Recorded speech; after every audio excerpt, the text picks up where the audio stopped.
Eric, what are you doing? I hear this a lot, and it's not a bad question. What are you doing to contribute to society? What are you doing to deal with the issues that you bring up? That's not a bad question at all. But you got to think about what the problem is. If I'm telling you that the problem is with culture, if the problem is with ideology, and I'm telling you the reason why you're in a situation that you're in is because of the way that you think, then what am I doing? I'm telling you what the problem is. I'm giving you the solution to the problem that you need to live out on your own. I'll say that to people. I'll say the problem with black people is not systemic injustice. And I have videos on why I say that. And even if there is systemic injustice, there's no reason why we can't excel above it. Because I believe in my people. I believe in black people. Black people are strong. Black people are very inventive. Black people can rise above the obstacles that are put in front of them. But the problem is, when your leaders, your very leaders, when your so-called role models develop a culture, when your peers, when you develop a culture that says, no matter what you do, you're destined to fail. Everything is stacked against you. No matter how good you are, your skin color is going to hold you back. When people are constantly told that, there's no surprise why they don't succeed. There's no surprise when they don't overcome whatever obstacles there may be out there, whether from their own personal life, whether it's someone else oppressing them. When you instill within people a victim mentality, you'll get victim results. Oh, I can't, everything that happens will be because of someone else. I can't do this, or it wasn't my fault.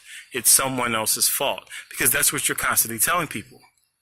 So if I'm telling you, and I tell everybody who will listen, that's why I make these videos.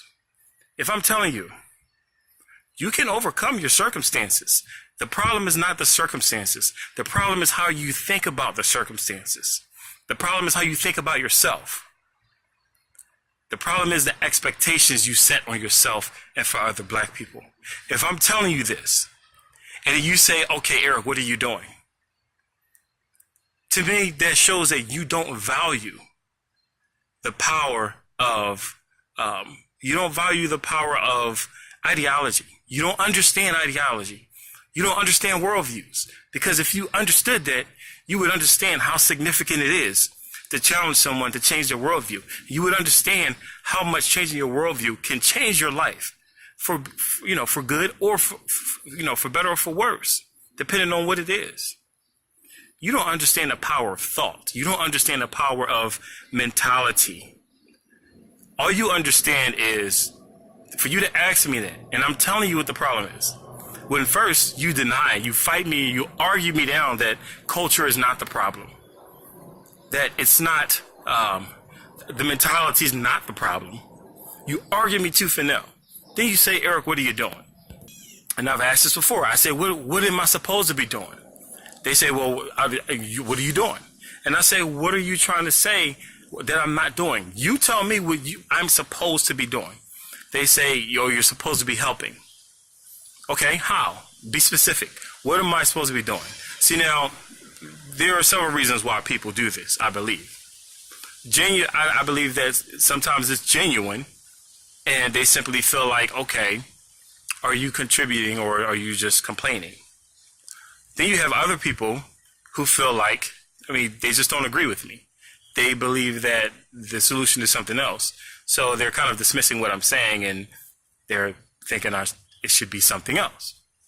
But then, and I firmly believe this, you have people that because they think that they're doing something good in the community, they don't want to feel like they're not doing something.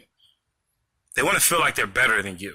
Or they want to feel like that you're supposed to be doing exactly what they're doing, or you're not really helping. So think about this. Suppose you see a guy and he's mentoring young children, right? Suppose you see a guy and he's mentoring young children. Hey, kitty. And people in the public will look at that guy and say, man, he really cares about, the kids, and, he's helping people and he's devoting his time and his money. And then you find out that later on you find out he's a pedophile, right? What was he really doing? What was he really doing? You find people that do stuff like that all the time. And I'm not saying that you shouldn't spend time with kids and you shouldn't devote money, to helping people. I'm not saying it.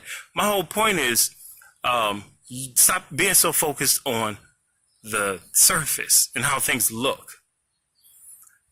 What if I'm coaching a youth football team and you'll look at me, yeah, okay. Now, if people say, Eric, what are you doing? And I say, well, I'm coaching a youth football team. I guarantee you they will leave it alone. They will leave it alone and say, all right, bet, you're doing your part. What if I'm coaching a youth football team, but I'm instilling in them the mentality, you'll never be nothing. You're black. You can't be successful. You got to be a rapper or drug dealer to be successful. But all you know is that I'm running a football team and you automatically assume that I'm helping. Think about that. Because you don't value the power of the mind. You don't value our power of the mind. You don't see the connection with, as the way your mind goes is the way your life is going to go. It's the way your body is going to go. You can coach people. You can work at a homeless shelter. You can do anything. You can work for the man. You can work for the government. But if your mentality that you have and that you're instilling in other people is one that you cannot be successful unless someone else helps you. Your problems are too big for you. You are not powerful. You are being held down and oppressed. The only way that your situation is going to change is not because of something that you can do for yourself, but it's something that the government has to do. And right now the government's oppressive. It's something that white people have to stop doing. You can't succeed until white people stop doing something. When you instill that message into people, it don't matter what you're doing in terms of service. You're destroying their heart. You're destroying their mentality. You're destroying them. You are the poison that is causing the people to have the problems that we have. If I say that the problem is that we're unwilling to deal with the real issue, the real causes of this problems that we have. If I'm telling people that, I say the problem is we're blaming someone else for the problems and we're attacking the wrong thing. You're supposed to be attacking this.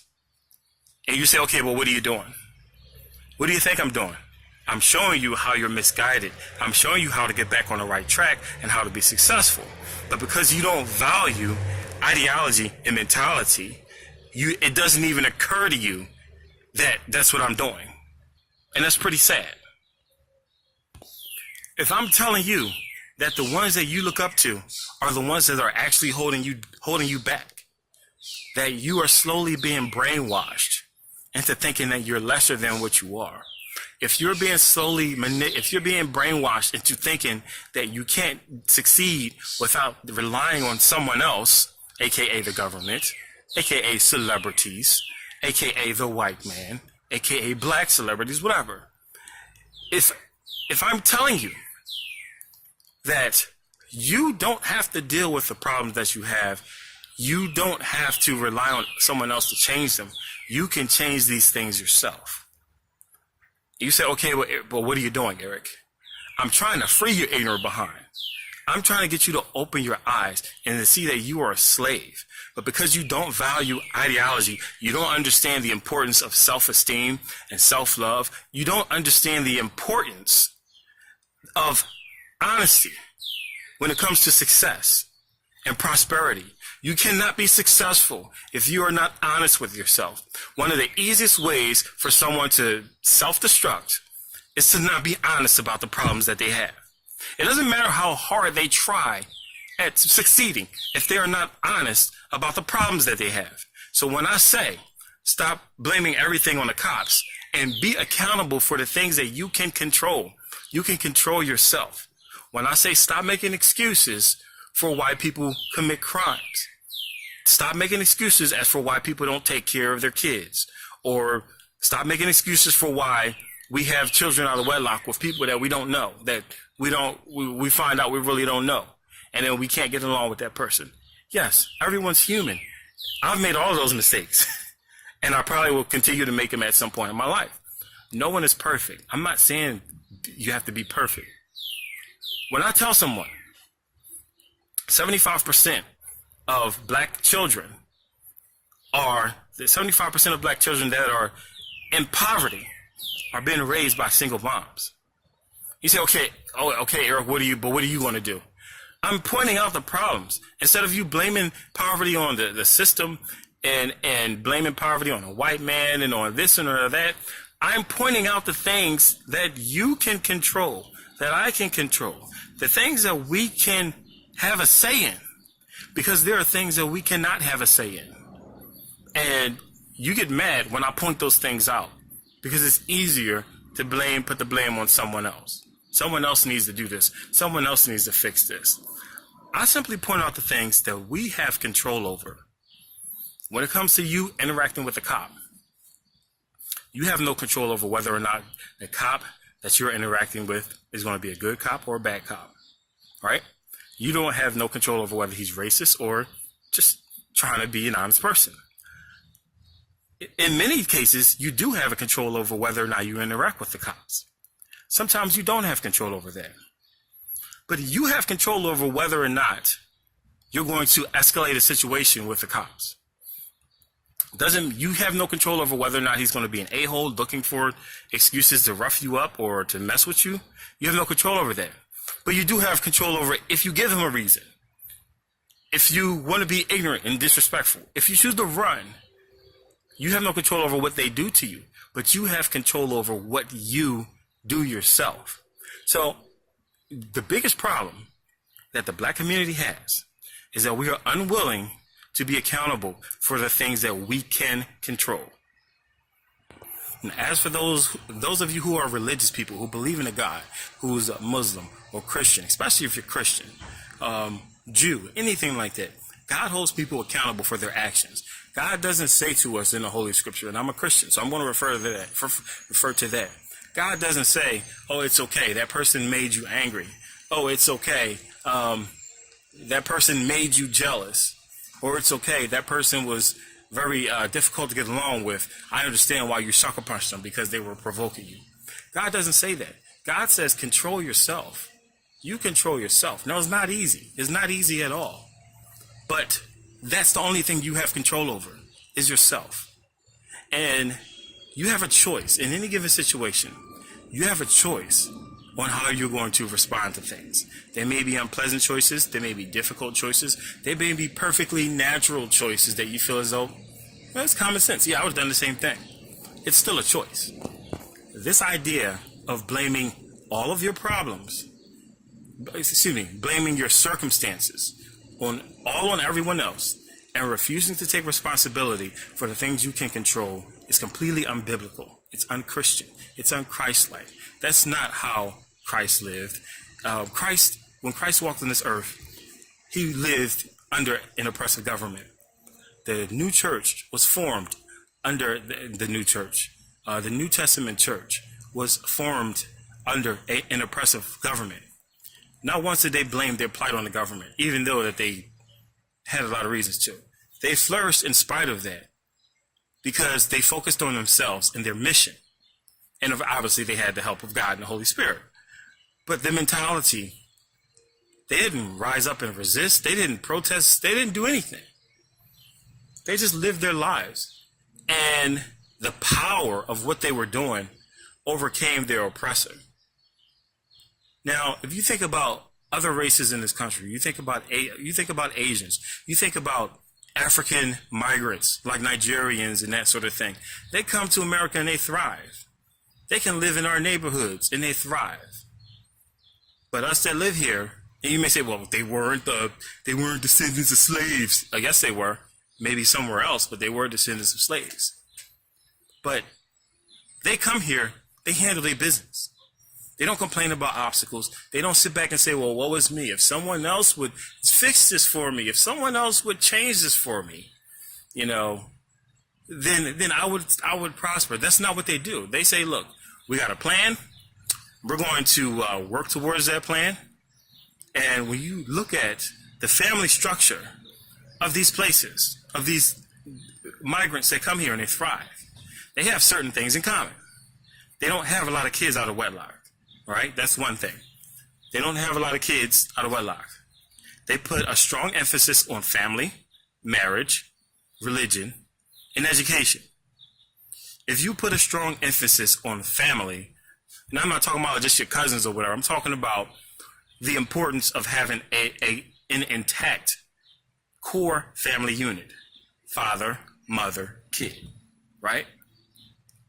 So they focus on family, they focus on religion, they focus on, what's the other one? I forgot that quick. They focus on family, they focus on religion, they focus on education. Immigrants come here from India, from China, from Japan, from the Middle East. They come here and they go to school. While we out here trying to become basketball stars and rappers, because that's the mentality that's been burned into us. That's the only way to get out. They go and they handle their business. They provide themselves with a set of skills that has value out in the real world.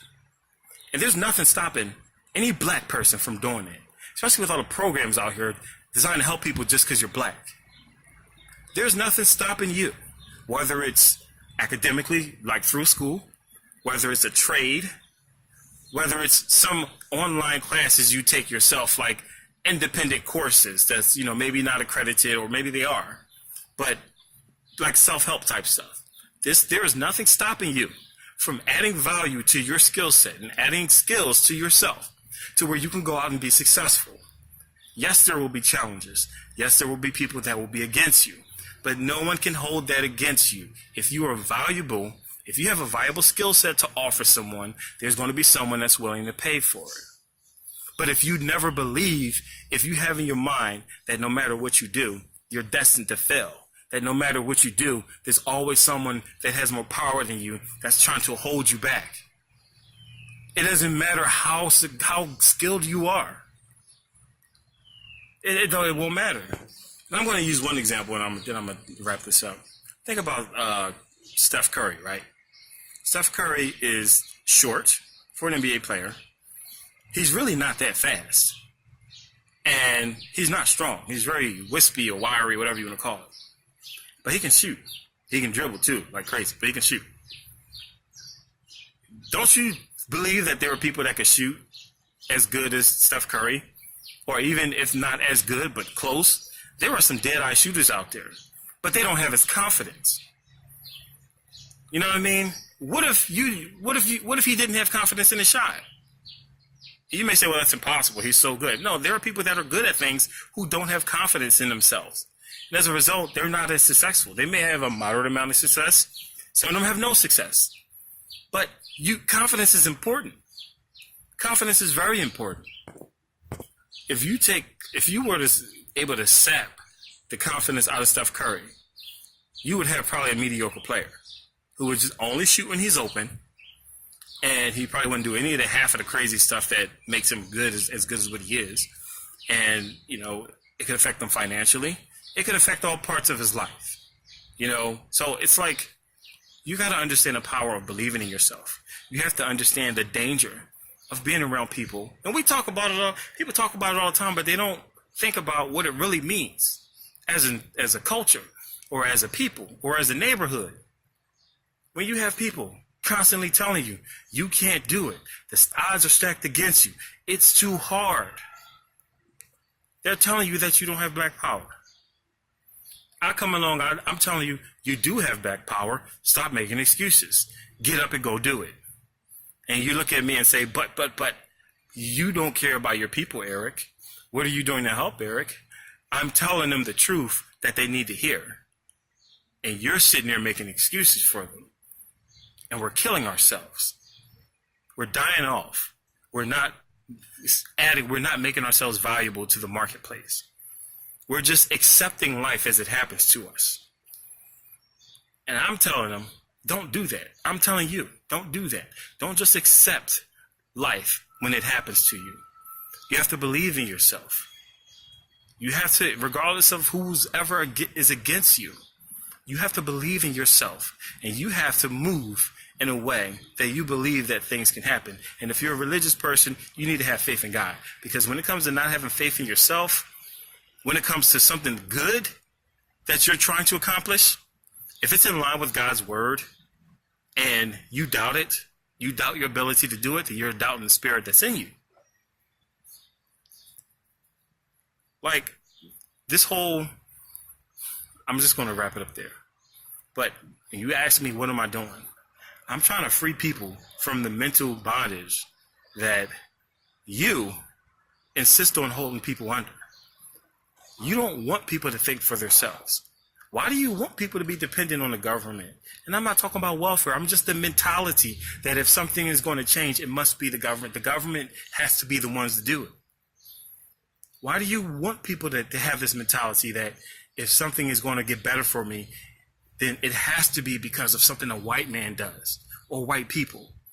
And you call that black power. That's not black power. That's slavery. That's literally slavery.